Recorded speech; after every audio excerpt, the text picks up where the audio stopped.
yesterday. Oh my.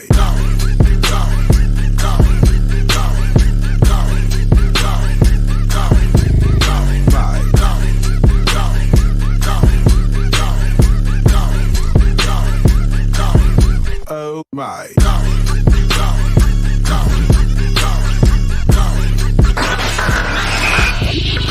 You are now tuned in to the Revolution Radio Show. Yo, what it is and what it do. You are officially tuned in to the Revolution Radio Show on 102.3 FM, KCAA in the Inland Empire, worldwide on the NBC Radio Network and on the iHeartRadio app. As always, I am your host, Jay Love, and I am always joined by the multi-talented, the gifted, the wonderfully brilliant, and the beautiful Miss Cherie Marlene. Hi, everybody. Happy Tuesday, right? Because I know you guys checking me on my day. It's Tuesday, right? It's Tuesday, yes. And Miss Melian. Yes. How you doing? What's up? Happy Tuesday. Absolutely. It is Tuesday, and it is the 23rd of March. It is the 23rd of March. We have a really cool guest on today, but I want to send a shout out before we get into some stuff. Just, the progressiveness of life, and even in my own life or whatever. I've shared that I am a recovering male chauvinist. Oh gosh, where's this going? This next thing I could have never imagined. I could have never imagined this growing up, but I want to send a shout out to my niece. Okay, This is my niece Bella. Okay. Bella plays defensive tackle on her high school football team. This is my niece Bella. Look at her. Look at Bella, number 66. Now, if you don't know what defensive tackle is, that's like she's down in the gutter, like grinding it out. So get it, Bella. Like I couldn't play defensive tackle. So shout out to Bella, man. Is she the first school girl in the school?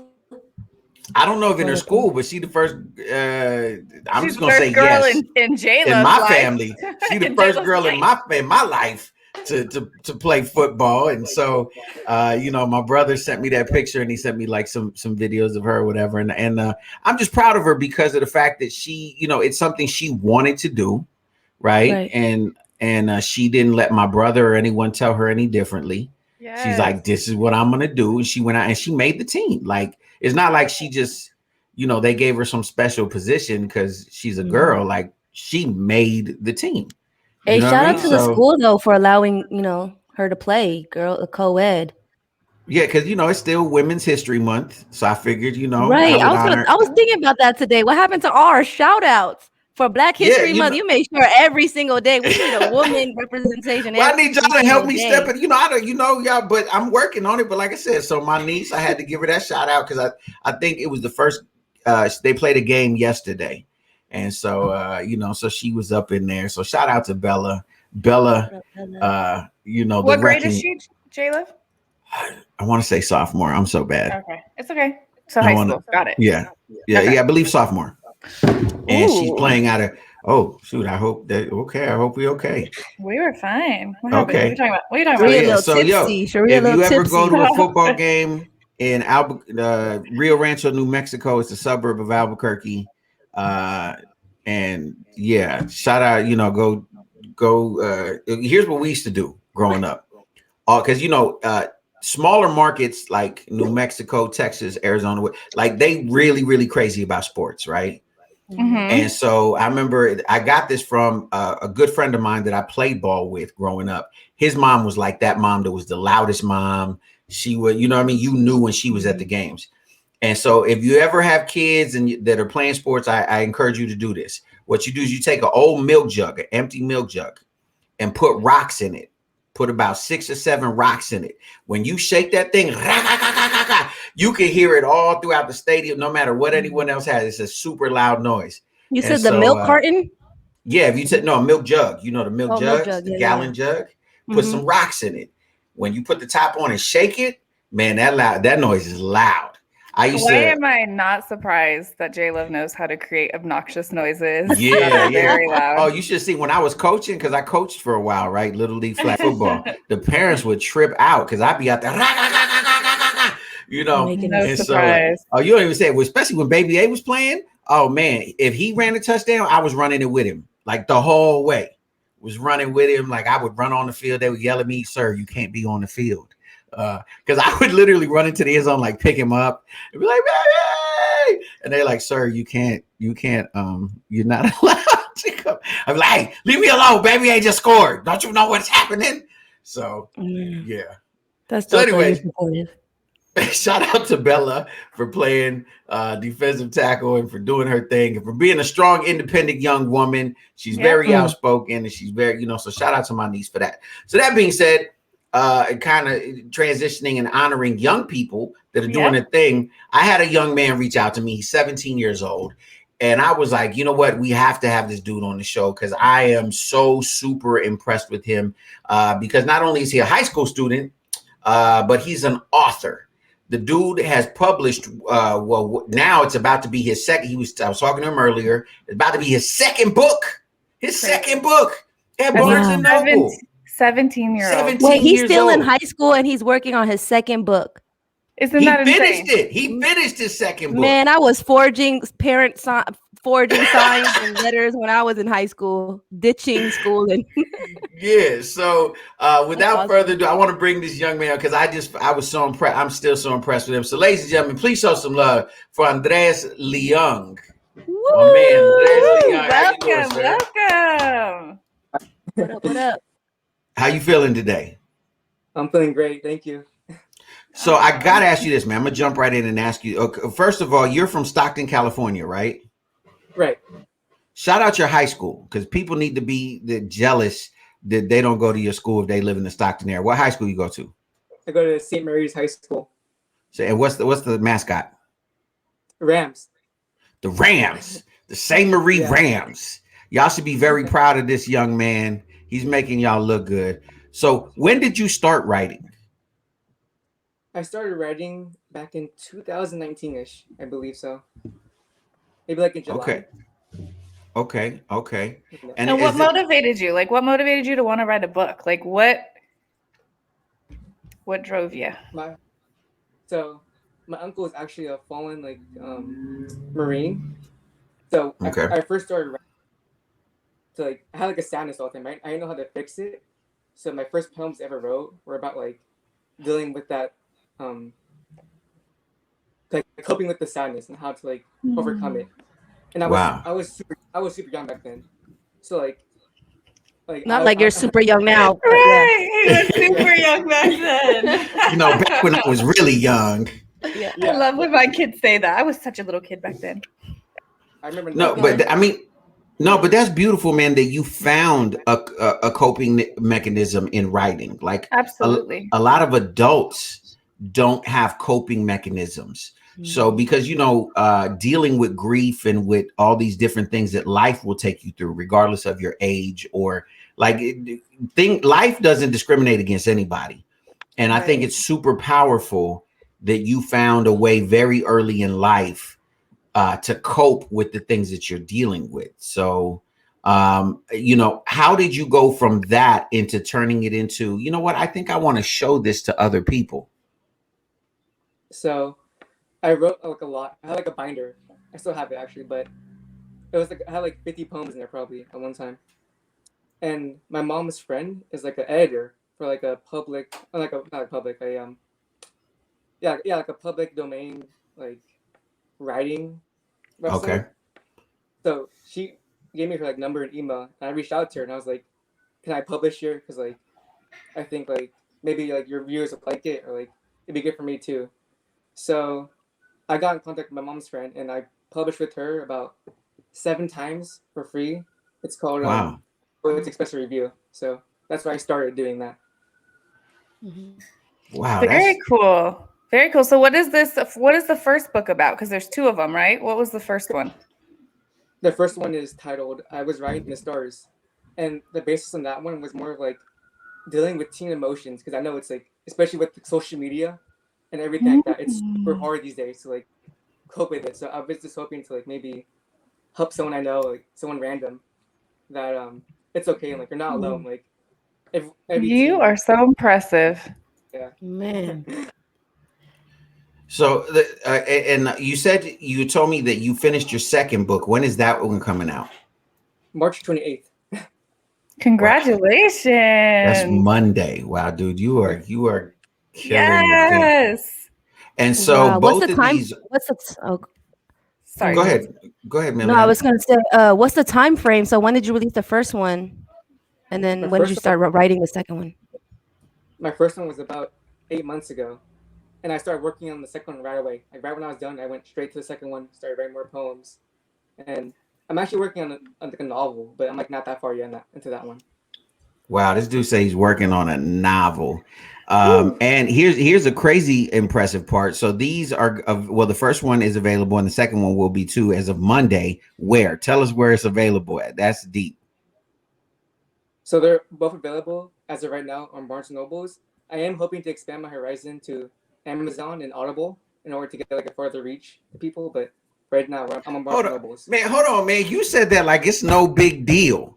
My man is 17 years old and had about to have 2 books in Barnes and Noble. Come on, man. I gotta give you a big ups for that. Man, come on. I mean, definitely, yo, and we'll talk later. I can hook you up with the Amazon situation. I got you on that. But look, man, Wait, how do you get your book in Barnes and Nobles? Yeah, tell the young people. Tell us, everybody. The way I did it is I started on this app. I think in the App Store it's called Wattpad. What I did is the first book I published it on there first, actually, just to like get views and like see if people like it or not. And I got like a couple of thousand views, and like it was like on the top charts for a while for poetry on the app. Wow. So eventually I reached out to Barnes Nobles myself. I emailed them, and I was like, "Of course you did. Hey, like, can I publish? Can I publish with you guys?" And they emailed me back like all the information what I had to do in order to do it. So I filled out paperwork, and they let me in as one of the. They call it, it's like a vendor, or like it basically means able to publish on there.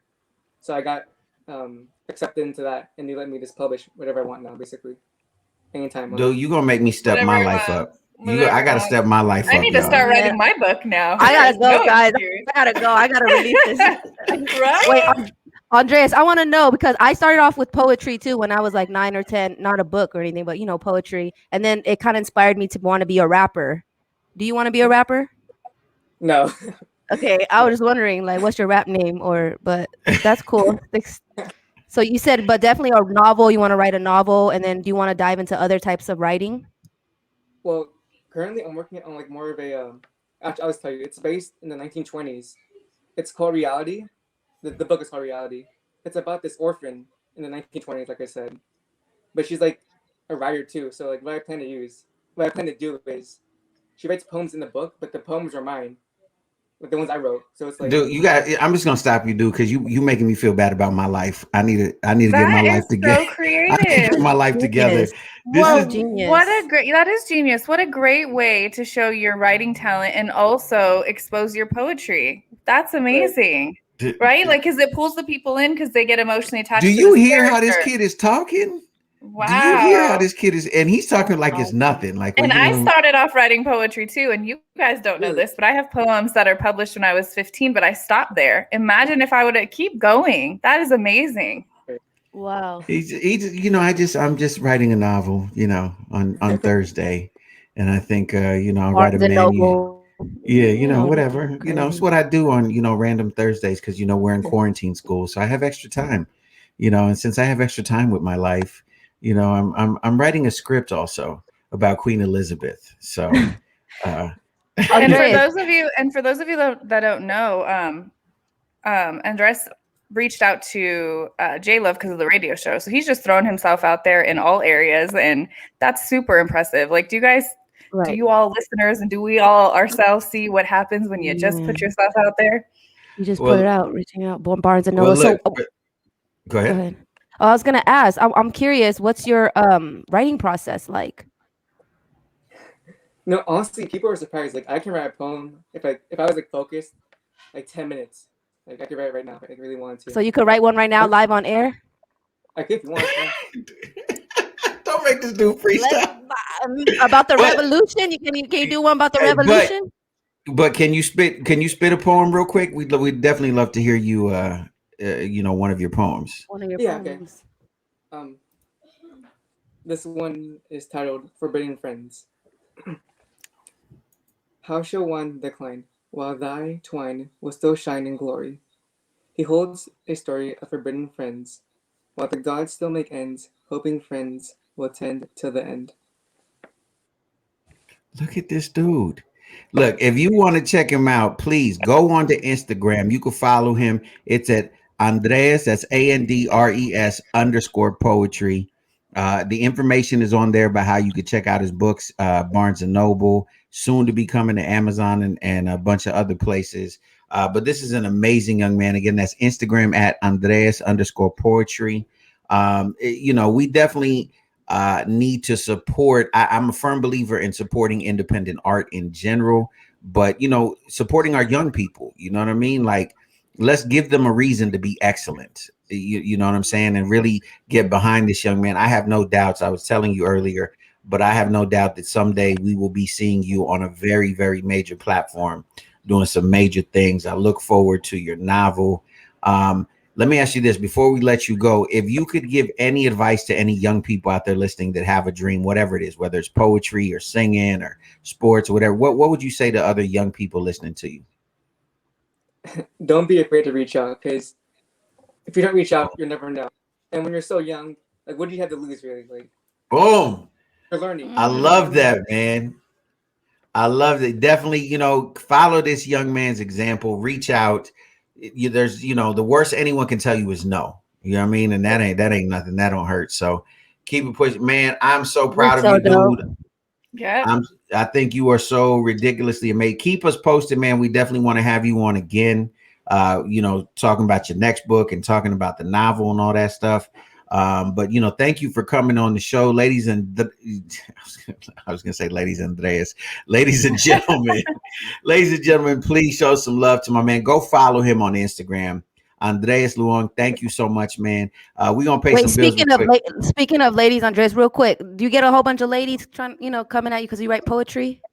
No. Oh, my God. What's about it, really? Huh? You know. Well, What did you say?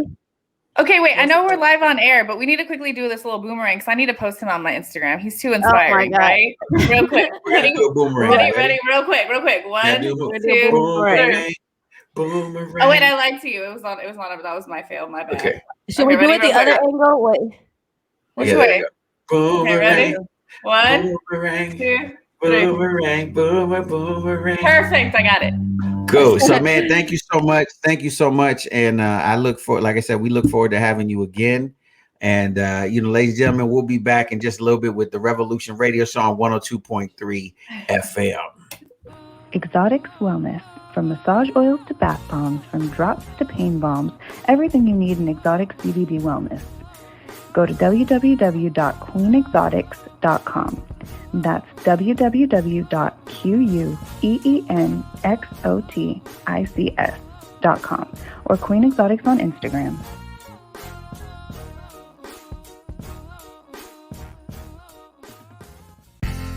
Do you have a business that requires heavily upon your clientele base having access to cash, like a dispensary or a barbershop?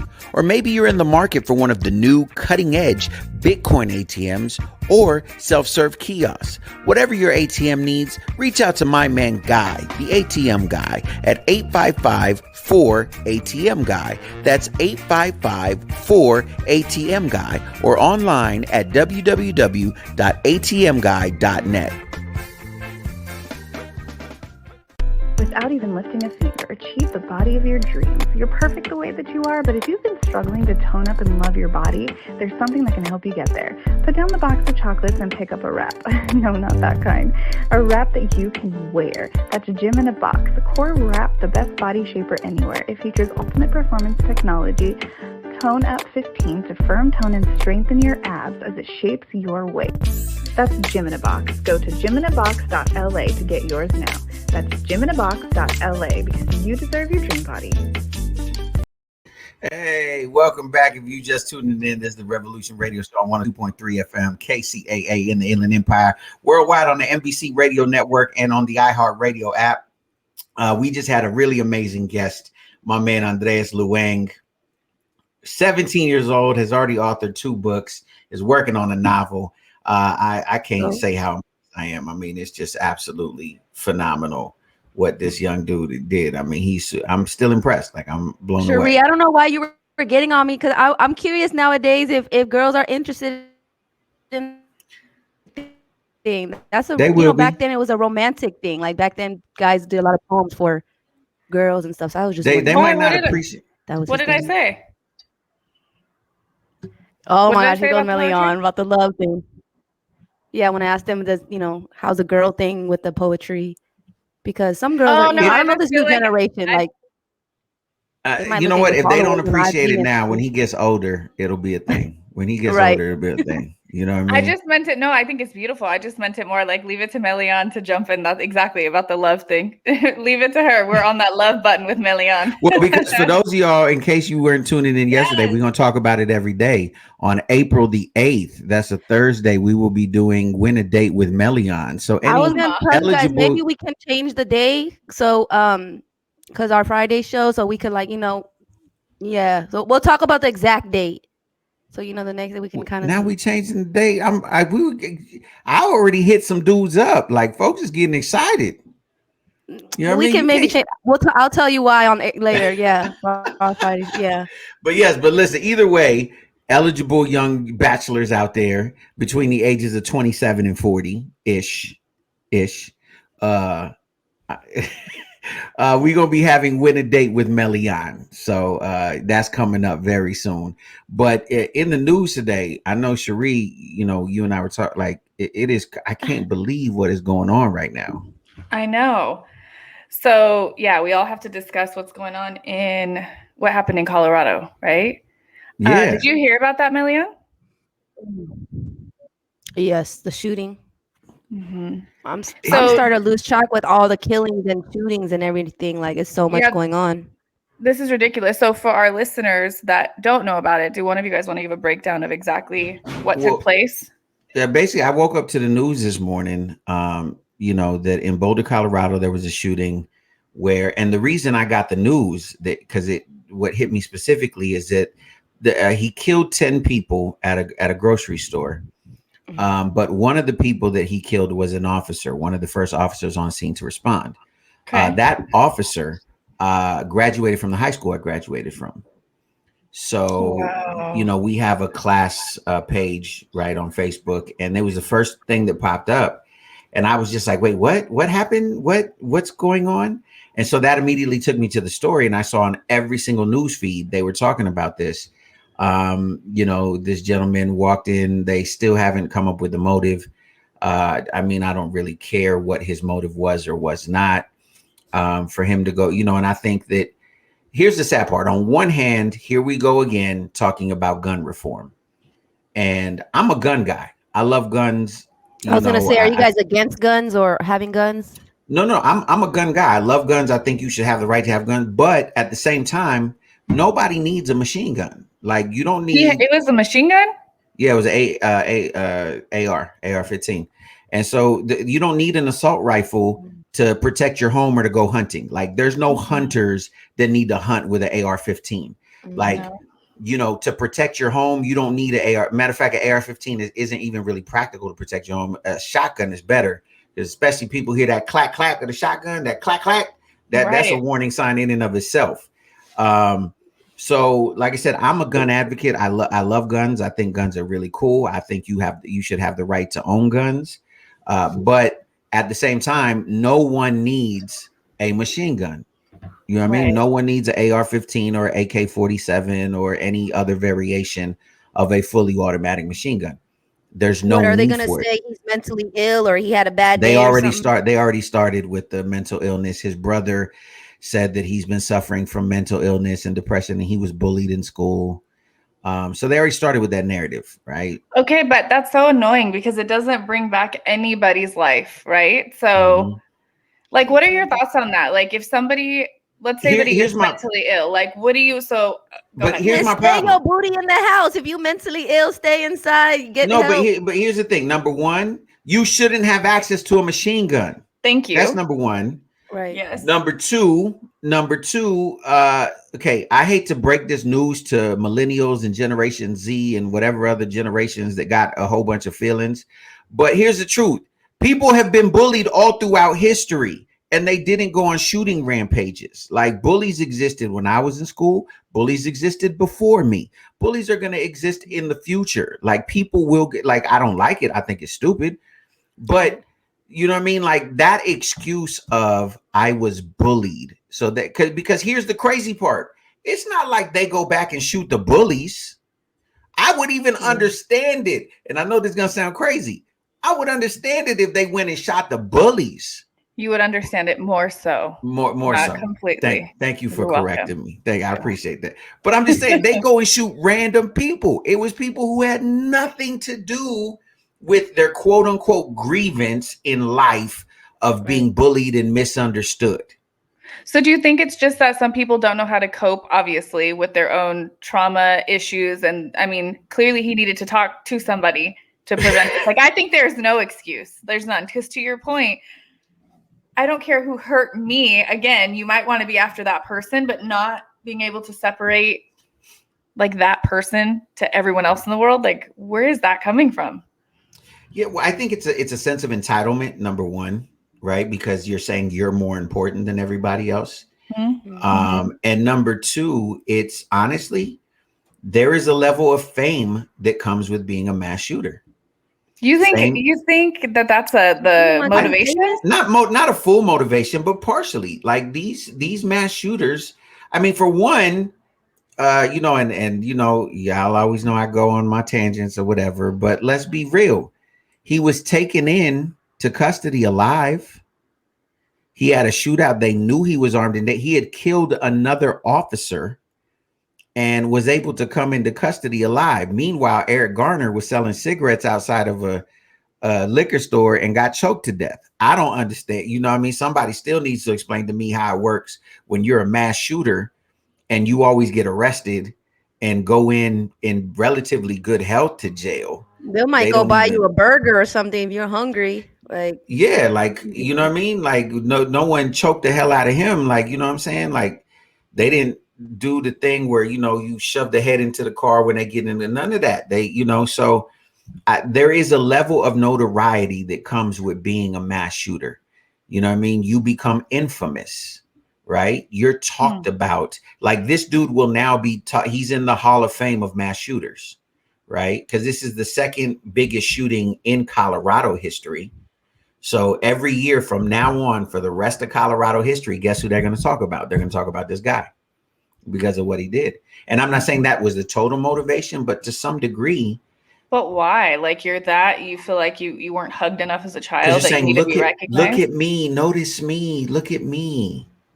People will. You know what we should start doing is sharing the stories of the victims, sharing their lives. Like, even for the ATL shooting, the spa, we were so focused on the shooter. Let's share the stories of the victims. You know, their aspirations, their kids, and I think we should start doing that, making them famous versus the killer. I think that's a great idea. I think that, you know, because this, unfortunately, most people get so caught up in the why did he do it? What was it? You know, all those different things. Like I said, I don't care what his motivation was. Like, just because we find out whatever he says, is it going to matter? No, it's not going to bring anybody's life back. No. How old was he? Do you know? I was reading. I didn't pay attention. 20s, 30s, 40s. No, he was in his 20s. He was in his 20s, and so you look old. Matter of fact, let me see if I pull up the story here real quick. But how many people was it total? 10 people, and I mean, just there's various ages. Yeah, just various ages. They haven't released the identity, you know, because they have to contact next to kin and all that stuff. But could you imagine someone this morning got up and was like, "Oh, I need to go get some cereal or some bread or some," and that was it. They had no clue. They had no clue that, you know what I mean, that this was going to happen today.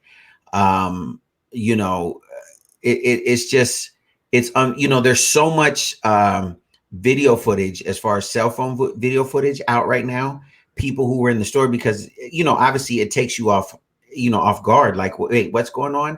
You know, several people were reported saying that, at first they thought with the first couple of shots, like, maybe, you know how sometimes if you drop a glass, something, it's really loud. Yeah. Right? So they thought it was that. Yeah, they thought it was that. And they said that the shooting was coming in such rapid fire. Like this is that at one point they thought it was two shooters because it was that, you know what I mean? Like they thought it was because it was just such rapid shooting was going on. And there's people that witnessed other people getting shot and had to just watch them die because they were either could not move, right, because they were hiding, or were just traumatizing. Just terrified. So like one young guy, I think he was like 22 years old, said it just keeps playing over and over in his head, right? So like I said, I think that the conversation is being had. I know President Biden gave an address to the nation that we're here we are again talking about gun control. But the problem is that you have all these NRA purists and all of these fanatics who are like, no, we're not even saying all your guns, dude. We're just saying, can we get rid of assault rifles? Something. That's number one. Number two, can we get some better background checks? You know what I mean? Like, if you have anything in your history, can that be a red flag? Because like too many people are just getting access to like. Wait, I thought it was kind of a hard process to get a gun, because I'm not gonna lie, I was trying to get a gun in the beginning of the pandemic, especially DJing, doing events and everything. I'm not scared to pop somebody in the foot or something, not try to kill them like that, but they don't play with me. But look, maybe just is it hard? What's the process like? Not really. I mean, California is one of the harder states to get a gun in, but it's Nevada's super easy. All you have to do is take an all-day class. That's California is a 10-day. You have to live in Nevada, or like, can I go to Nevada to visit and get a gun thing and then bring the gun back to Cali? Well, California just has their own laws. Technically, you could, but you still have to abide by California laws. Yeah, there's lots of ways around, but California is a 10-day waiting period. So, like, let's say you were to go today to buy a gun. You would buy the gun, they hold it for 10 days, right, while they do a background check.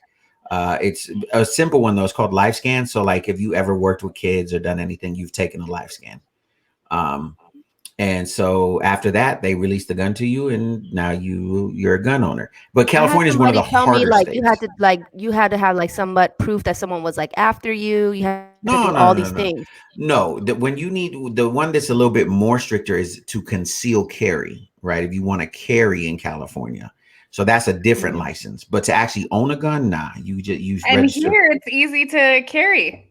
Like it's easy to, because Nevada's open carry state, right? Nevada's open carry. So that's even different. That's where you can walk around with the gun, when they be walking around. Showing. Yeah.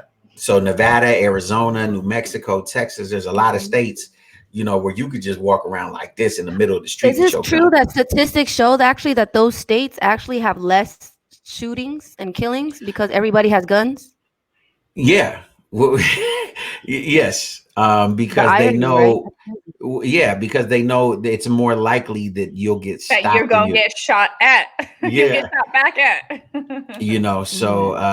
So yes, but still, at the end of the day, most people who like open carry, they don't open carry AR-15s. Like, who open carries AR-15s? Crazy psycho fanatics. It's these militias, these white supremacist groups.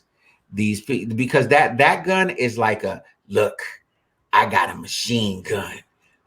People who really like actual shooters, they carry handguns or maybe a shotgun. You know what I mean? But that's an intimidation piece, is what an AR-15 is. It's an intimidation piece.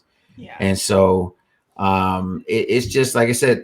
But here's the sad part. The reason I'm not encouraged that will pass gun laws this time, right? Even though the president immediately went up and like, we need to address this, is because they didn't do anything when a bunch of kids were killed. Remember Sandy Hook? Like there was 3 or 4 schools in a row that got shot up. If people don't care about kids in a school, they ain't gonna care about people at a grocery store. I felt like he just said that because he had to, right? Like if he didn't address it and come out and say it, then you're going to get backlash of that. That, and because Kamala Harris, one of her things when she was running real big on was gun control. Like she was real big on. So is she against it?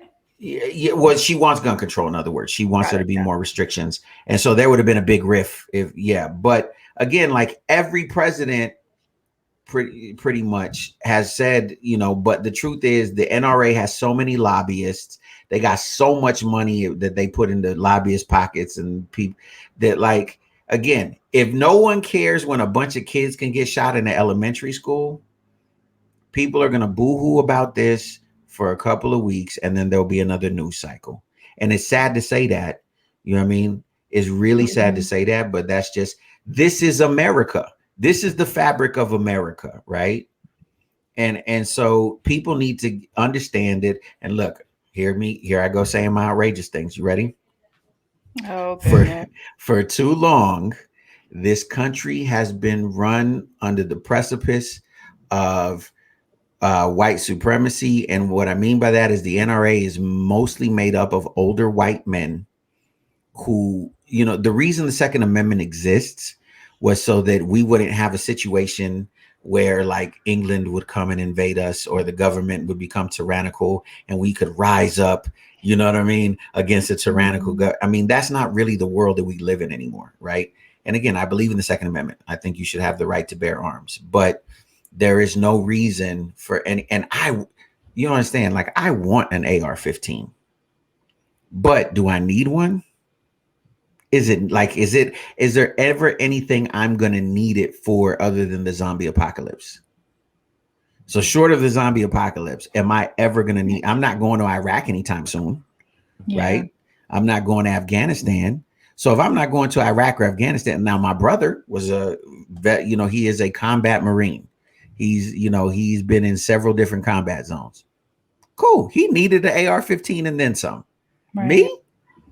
If I'm being honest, not so much. It just looks cool.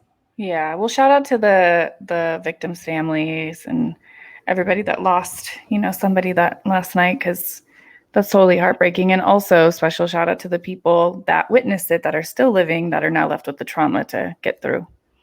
Absolutely. And so, not to necessarily switch the news, but in other ridiculous news because of violence and stuff in this country, but kind of a good thing, right? I don't know if you guys were aware of, and I want to say her name correctly. And Melion, tell me if I said this name correctly. I think her name is Zhao Zhenqi. And she is the old woman who last week in San Francisco was attacked. But she fought back with a piece of wood. I heard that. She's a gangster. Good for her. Yeah. Do we have the clip up? No, I should have got the clip. My bad. But here's the dope part about her. I even love her so much more now, because aside from the fact, because I thought it was gangster when she was going after the dude with the stick. Like, she still wanted to hit him. I was like, yo, that's dope. Like, that spirit is like that generation. You know what I mean? Like, that's a different spirit, right? Well, they had started a GoFundMe for her for medical expenses, right? Well, they had raised over $907,000. Okay. So, being the woman that she is, she told her family, no, I don't want a penny of that money. We're going to donate that money to the Asian American Pacific Islander community. So she's like, we're going to take that money and we're going to make a difference. So think about how dope that is that, number one, she had the type of spirit that at her age, and they were saying she's 80. God, I don't want to get it correct. She's 80 something. I don't want to say. So how much do you know about the AAPI committee? Because there were rumors, allegedly, that the Black Lives Matter, foundation weren't really distributing money towards, I don't know. I really don't, because even like the whole, like the actual Black Lives Matter organization, like I'm not cool with them. Like they, but I know, and they still haven't said exactly where the money's going to be donated. It's just her wishes are, that's amazing, donate it to the community because we need to help, basically pay it forward, right? She's like, we're one community. This shouldn't be for just me. That's amazing. And so I just think that that's amazing that she, especially in the selfish time that we live in, she could have, I don't know, set her grandkids up or something. But instead of doing that, she decided, no, we're going to do something really amazing, I hope she gets blessed even more, like double, triple for that. I think she don't will. know. I'm a firm believer that when you put stuff out there like that, it's, God don't let that go without, you know what I'm saying, doing something else for you. So, but also in the spirit of giving and not being appreciated for, for it. Or Cherie, I know you wanted to talk about something. Yeah, and it's actually about a GoFundMe as well. I just keep everywhere I turn on social media, I keep hearing and seeing talks about Kylie Jenner. Have you guys heard about that? The story I try with to her and ignore anything Kardashian adjacent with my life. Yeah, and that's the thing. Like, I'm not even like it's 100% for or against her, whatever, live your life. But I guess something happened to one of her former makeup artists, and I don't even know exactly what happened to him, but she posted on her page a GoFundMe to help support, and it was at like 4,000 something, and she put 5,000 in. Okay, so now everybody's talking crap about her, saying she's worth so much, and she has the audacity to put up a GoFundMe page. Now, the frustrating part for me is I see that point, but when is enough enough? Like, how is she responsible for covering every single person she's associated with medical bills? What are your thoughts on that? You want to say something, Melia? Because I definitely got something to say. Well, yeah, I read that. Yeah, it was like at 6,000, and then she like put in 5,000 to kind of just exceed that. And no, it's not her responsibility. That was dope for her to do that, and then like she has a platform, so she used her platform to help him and his family, and then the finances. So I feel like people should leave her alone. Like she's once again though, it comes with the territory, right? It's part of it. You're gonna get No, attacked. I get it. I get celebrity. it. And you're right. But I think it's ridiculous that there's just this deep entitlement where people think that they owe. And the reason I say that is if you're the one doing the best in your family, let's just say, and you've hustled and you've worked your butt off. And I'm not even associating this with her hustle or her working her butt off. But the bottom line is she's a successful person, regardless of how she got there, regardless of how her family got there, right? So how is it the responsibility to now take on the burden of everyone? Like, why? What is this entitlement? Like, I've even seen a post that said they're trying to associate that with employers not taking care of their employees when she hasn't been associated with this person for years. Like, I'm so irked by this topic. Well, here's the truth. You don't owe anyone anything. Period. Right. Like the notion that you have to, now it is good, it's a good practice to give to people and to try to help people out. It's a beautiful thing. But at the end of the day, you don't owe anyone anything. If you become successful, you don't owe it to your family. You don't owe it to the block. You don't owe it to the homies. You don't owe it to the day ones. You know what I mean? Yeah, that entitlement kills me. If you choose to, that is on you. And that's a beautiful thing if you choose to. But she or anyone else that's in a position, like, you know what I mean? Like, oh, because you were there when I was 7 years old and, you know what I mean? You bought me a lollipop. Now Exactly. You did my makeup one time or even for a year, and all of a sudden I owed like 60. Which you probably got paid for, by the way. Exactly. Money, yeah. And my thing is this, like, do people not get, if she wouldn't have posted it at all, she would have not been dealing with any of this. Like, if she wouldn't have put it, the GoFundMe, which by the way was beneficial to the family. It really was. Like, she donated. Had she not donated, if she just would have turned the cheek, she would now not be in the limelight in a negative way. How is that fair? That's the part that's annoying with the territory. I know there's some things we can't pick and choose what we can, with the celebrity lifestyle.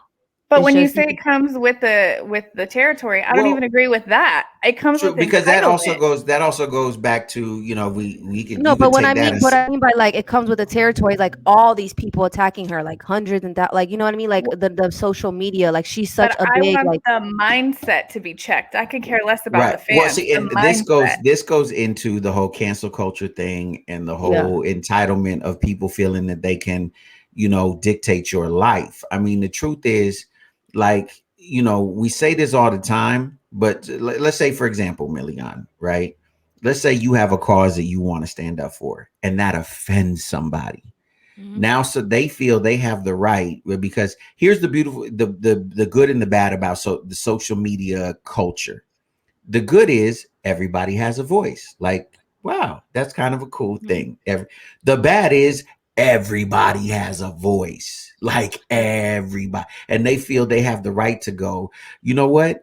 you decided to give to, just to give an example, to the United Vietnamese College Fund. Well, why didn't you give to the United Chinese College Fund? The Chinese don't need colleges too. And then you forgot about the Mexicans. What about the Mexicans? The Mexicans can't go to college. And you're like, well, I'm Vietnamese. Can I give? It's my money. If I wanted to give it to the dude on the corner, I could give it to the dude on the corner, which is when I was talking about going back to, when I was saying about Britney Spears. If Britney Spears wants to be crazy and spend all of her money on little butterfly hair clips and strawberry lollipops, let her spend $50 million on butterfly hair clips and strawberry lollipops. It's her money. She done danced and did her thing for it. Nobody else did that. Yeah.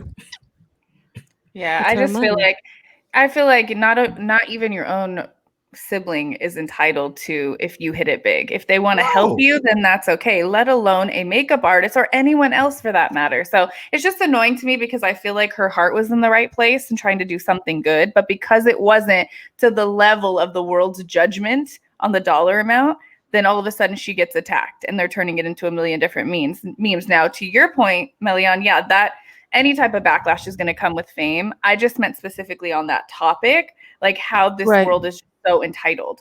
Like nothing is ever enough. You give an inch, they want a mile. And that is applied to every entitled mind. That drives me nuts.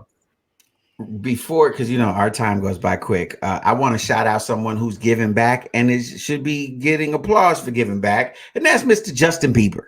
Even though and I have to give, because I was a little bit, I don't know if you've heard Justin Bieber's new album, but shout out to Justin Bieber. The album is kind of fire. I was a little bit, had some funny feelings about it at first because he uses some audio clips of Martin Luther King, right? Some Martin Luther King speeches.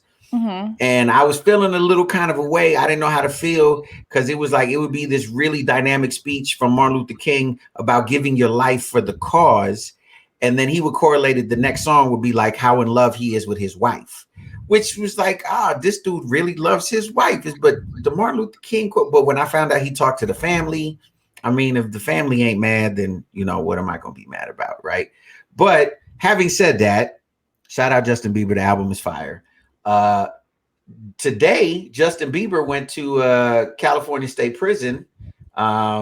And went in with a pastor to talk to the inmates. He's, spreading the word.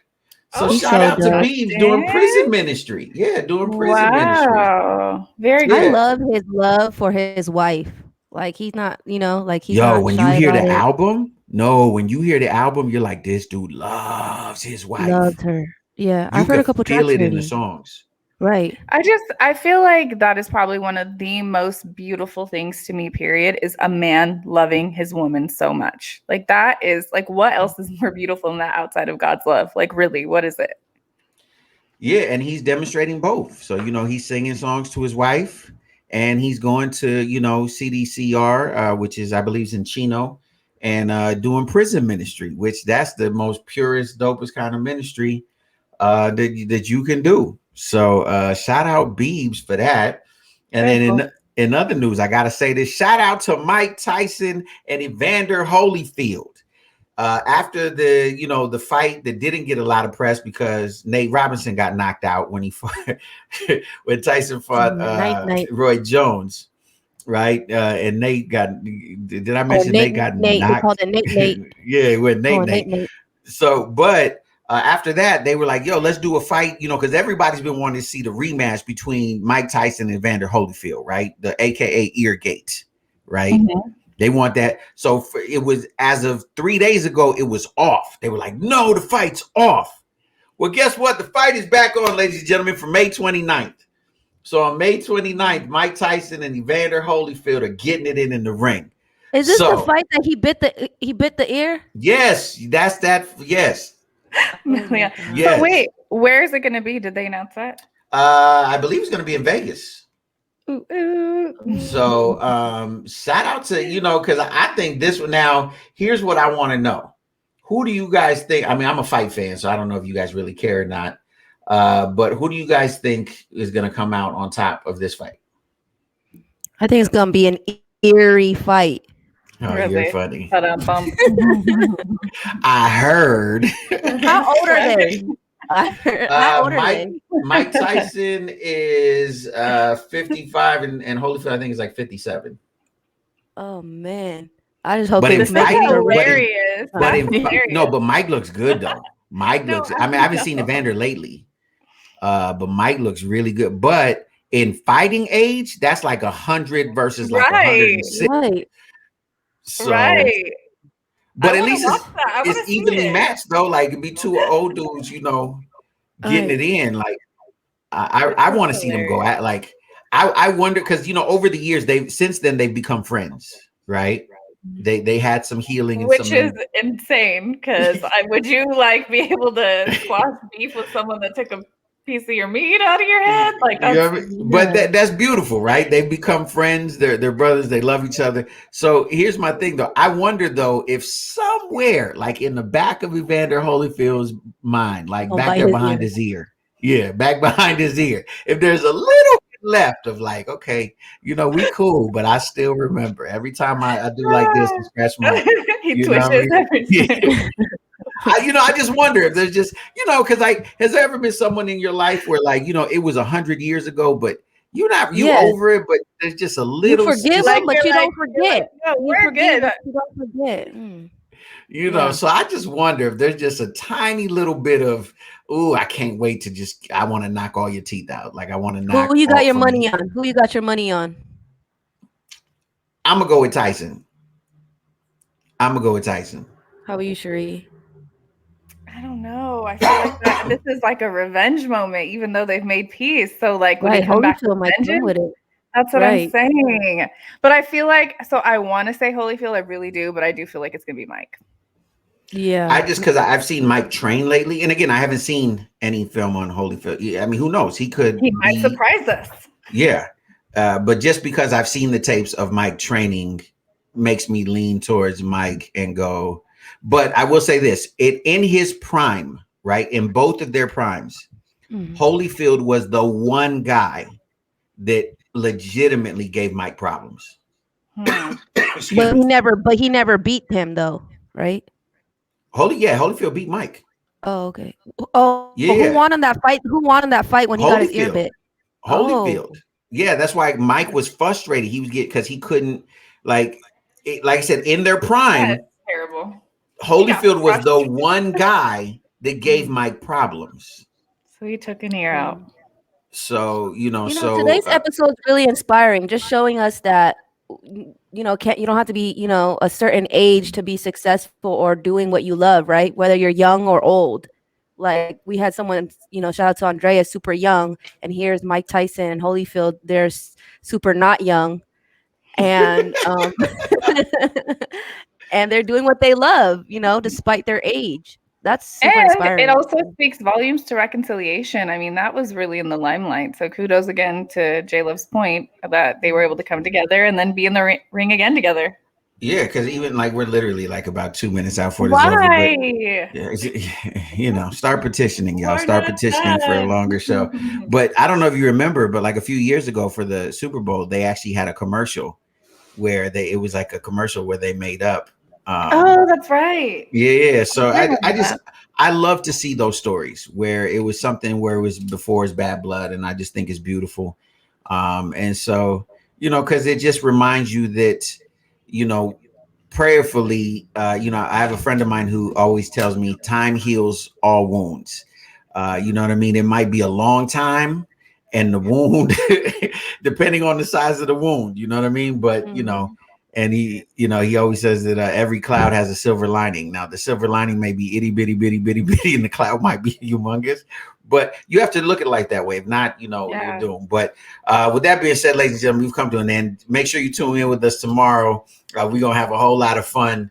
On behalf of my wonderful co-hosts, Miss Cherie Marlene and Miss Leung, we always want to remind you, reach for your best, reach for success, but most of all, reach for God, because God is love and love is everything.